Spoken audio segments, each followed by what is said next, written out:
Gaza में किसी भी वक्त युद्ध विराम टूट सकता है। गाजा में एक बार फिर से जंग शुरू हो सकती है। इस बार हमला इजराइल और अमेरिका दोनों मिलकर कर सकते हैं। इस बात की आशंका तब बढ़ गई जब ट्रंप ने हमास को चेतावनी देते हुए कहा कि अमेरिका गाजा में अपनी सेना भेज सकता है। सवाल यही है कि आखिर सीज फायर क्यों टूट सकता है? शांति समझौते को हमास ने तोड़ा या फिर इजराइल ने? ट्रंप के साथ धोखा किसने किया? गाजा में विनाश का नया दौर शुरू होने की आशंका बहुत बढ़ गई है।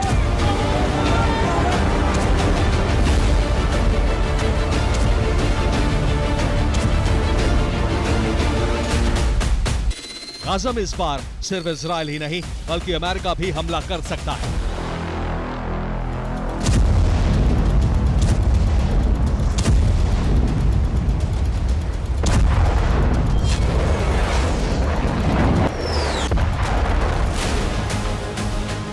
इस बार जो युद्ध शुरू होगा उसमें न सिर्फ गाजा पूरी तरह से समतल हो जाएगा बल्कि हमास का वजूद मिट सकता है।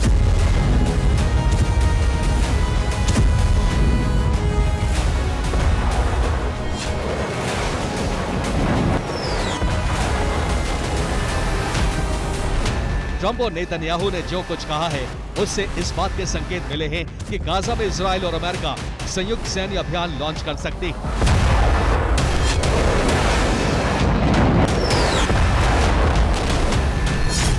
ट्रंप ने कहा है कि अगर हमास गाजा में आम लोगों की हत्या करता रहेगा तो हमारे पास हमास को पूरी तरह से खत्म करने के अलावा कोई विकल्प नहीं होगा।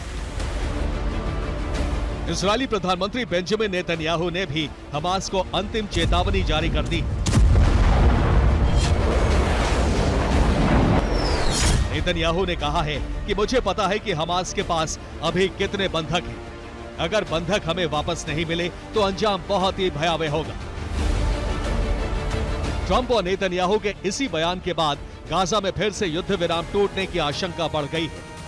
इजराइल हमास पर शांति संधि तोड़ने का आरोप लगा रहा है तो हमास इजराइल पर। लेकिन ट्रंप दो कारणों से नाराज है।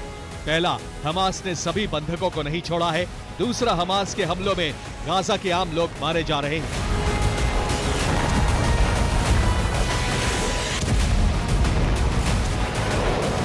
इसी बात से भड़के ट्रंप ने ऐलान कर दिया है